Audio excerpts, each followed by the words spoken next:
Yo, how is it going, Bears fans? Welcome back to another episode of the Bear Down Podcast, where we talk everything Bears every week of the year.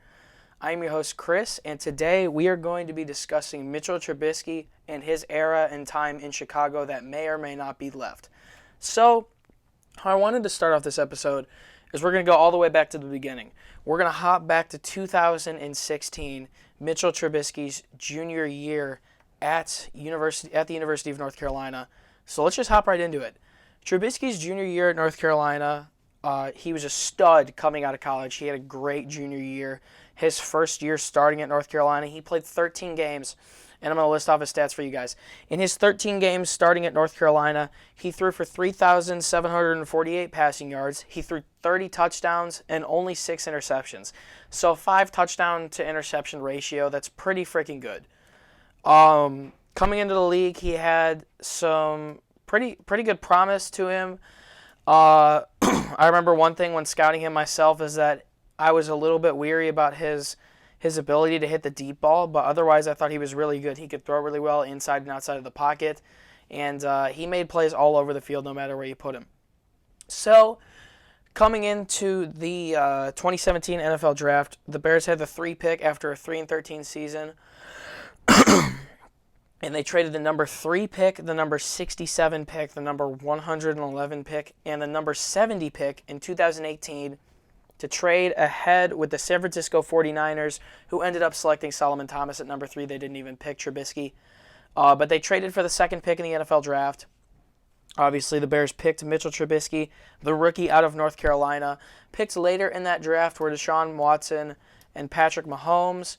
And the picks that we traded away were either used in other trades or used to pick both George Kittle and Alvin Kamara. So the Saints ended up getting one of those picks somehow to get Kamara, and then Kittle was also picked in that draft. Trubisky coming into his rookie year, he was not the starter. The Bears had signed Mike Glennon to a pretty rigorous deal that offseason. 4 games into the year, Mike Glennon gets benched, and Trubisky comes in Week 5 to replace him.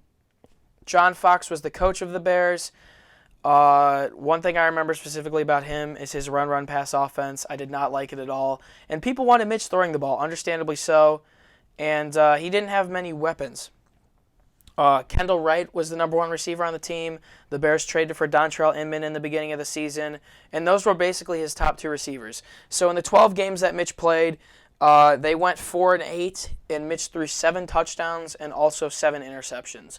Going into that offseason, the Bears knew that they needed to make a change, and Ryan Pace did exactly that. John Fox was fired. Pace brought in Matt Nagy, an offensive guru from Kansas City who came from the Andy Reid tree. He worked in Philadelphia. He was a quarterback at Delaware, and he also played in the Arena Football League, which is pretty cool. What's more important about the 2018 offseason, I think, is all the acquisitions that were made during that offseason by Pace. The Bears signed former Jacksonville Jaguars receiver Allen Robinson to a deal. He was coming off a torn ACL and had some really good promise, and I still love AR to this day. They also signed former Super Bowl champion and Philly special icon Trey Burton to a deal, a tight end. And they also brought in speedy Atlanta Falcons wide receiver Taylor Gabriel. Also, they drafted Anthony Miller in that year's draft, in the 2018 draft, out of Memphis in the 2nd round. They made a trade up for him. And Mitch had a brand new offense in year 2. Also, the bombshell with the Bears in year 2 was they traded for Khalil Mack. Ryan Pace basically said, we're ready to win now. Heading into the 2018 season, the verdict was nor in or out on Trubisky. He had a tough first year under a coach whose offensive scheme wasn't too great.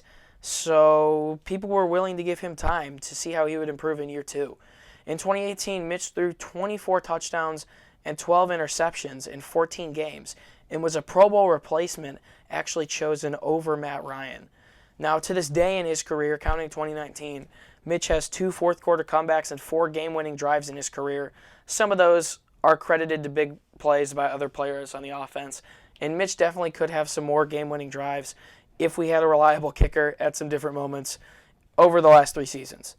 Anyways, coming into 2019, the Bears had their playoff game on January 6th with the Eagles, and we all know how that ended. Double doink. Mitch led them down the field with not too much time left. Made a great throw to Allen Robinson. I think it was his best throw of the season to put us in position to win that game. And we obviously all know how that ended. And that ending's going to go down in history as one of the worst endings in the playoffs ever. So coming into the 2019 offseason, the Bears knew that their number one priority was going to be to fix the kicking issue. They did that, I would say, even though Pinheiro has been unreliable in, I would say, one game this year, which was San Diego. They fixed the kicking issue by bringing in Elliott Fry and Eddie Pinheiro, and Pinheiro eventually won that job. They drafted the shifty and elusive David Montgomery out of Iowa State.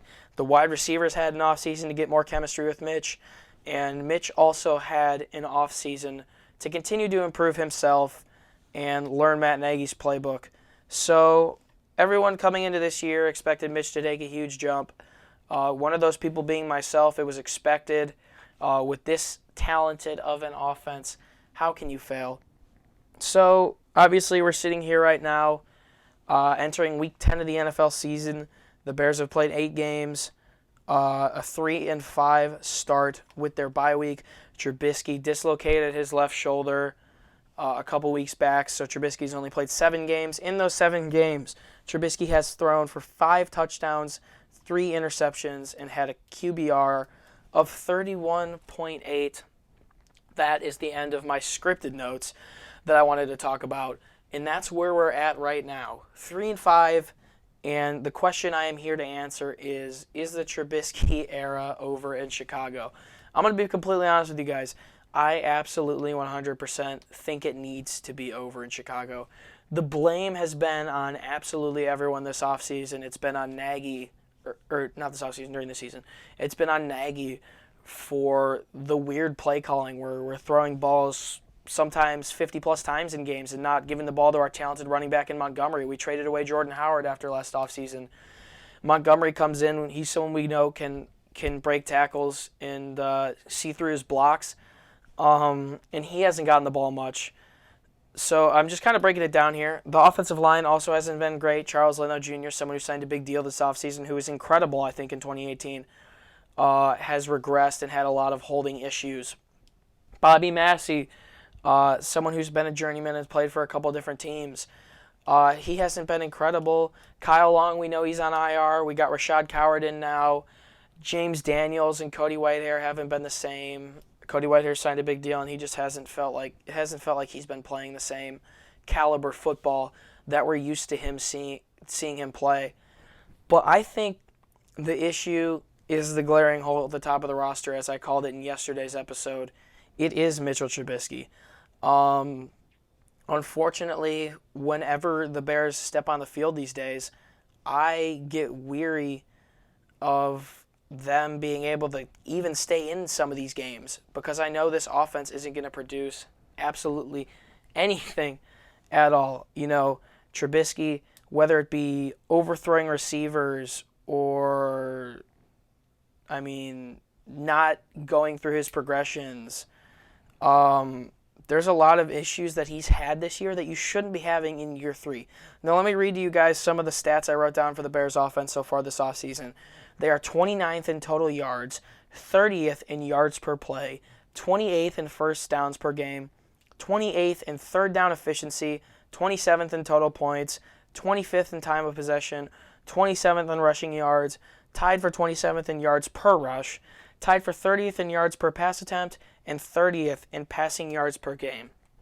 I see no reason whatsoever why any of those stats should be evident, and I do agree the offensive line not being too great is something that's going to have to be addressed this offseason. Also, the play calling, Nagy's going to have to step up and change that or explain why he's doing what he's doing because his play calling has been really suspicious. But I'll continue to say it. I think the hole is at the top, and I think it's Trubisky. I think if you have a new quarterback in here next year who can make these throws, who can step up in the pocket, who can make multiple reads, stuff that Mitch should be doing in year 3, even an average quarterback could do. And I'm not saying go sign like a guy like Andy Dalton. I want a young guy or someone that I know can perform well when it matters because no offense to Andy Dalton, but he hasn't been able to perform really well in the playoffs. And there have been times when the Bengals throughout the years have gotten into the red zone and they haven't performed really well. So all of the people that are saying Andy Dalton's an option for the Bears, I don't really think that's too great of an option. I want someone young, and I think if we can get someone new in here, a new face, a new body, I think the play calling, I think all of the issues that we're having right now, everything will fall into place and work out a lot better if this Trubisky era ends. Now, the next question you got to think is, will the Trubisky era end? I'm going to say this, I don't think it's going to end. I think what's going to happen, and I really hope what's going to happen, is that Pace brings in someone else. I think he absolutely has to bring in someone else. You don't have to name him the starter. Bring in someone else to challenge Mitch, because I feel like when adversity is higher, it brings out the best in people. And who knows, maybe Mitch performs well and somehow starts doing something. Do I think it's going to happen? Absolutely not. But I think if you bring in another quarterback, you at least have an option of a replacement. You absolutely need an option of a replacement for Mitch Trubisky at this point. Through 3 years, we see what Mahomes and Watson are doing. They can step up, they can make plays, they can lead their teams to the win, and they can fight back against adversity. And Mitch has shown that very sparsely. He's had a couple really good drives at the end of games, but whenever that happens, it makes me question why he can't do that throughout an entire game. So what I'm thinking, overall, to answer my question from earlier, I do think the Trubisky era will be over after this season. I really hope it's over. I also think it will be over. I think Pace has admitted to himself that there is a hole at the top and that needs to be fixed. With all these players, these talented players we have on defense, we have to be better with time of possession. You can't leave a defense out on the field for 37, 38, 39, 40 minutes of a 60-minute football game and expect them to be able to perform at a high level and keep you in games. And the defense has taken a little bit of a step back, I think. Fangio not being here might hurt a bit, but I think Chuck Pagano's perfectly fine. And I know we have a ton of all-pro players, a ton of Pro Bowl players on defense, and I think we're going to be perfectly fine on that end. But I think one of my episodes in the future is going to be talking about some possible replacements. That's probably what I'll actually put out next, tomorrow or in a couple days. But simply to answer the question, Mitchell Trubisky in Chicago, yes, I think he is done. That is my simple way to put it. The production in year three has not been nearly close to what we expect. He's not even going to reach his stats from last year at this point. We're in week 10 and he's thrown 5 touchdowns. Kind of ridiculous, even though he has missed a game. But I would like you guys to put your thoughts on this in the comments if you are watching on YouTube. And wherever you're watching this podcast right now, be sure to follow. We're brand new on Spotify and on Apple Podcasts, so it would mean a lot to me if you could follow. You can also follow the podcast on Instagram and Twitter at BearDown. If you want to keep up on everything Bears news, you can follow my Chicago Bears fan page at Dashai Bears News on Instagram. I post a ton there. And you will start hearing from our other co-hosts soon. Parth and Jaylen are going to start recording soon. They got new microphones, and we're setting everything up so we can put up multiple podcasts a week. We're going to get into it, and it's going to be a fun time. Thank you guys for tuning in, though. Wherever you're watching, like, subscribe, follow, and that is pretty much it. Bear down, Chicago. Peace.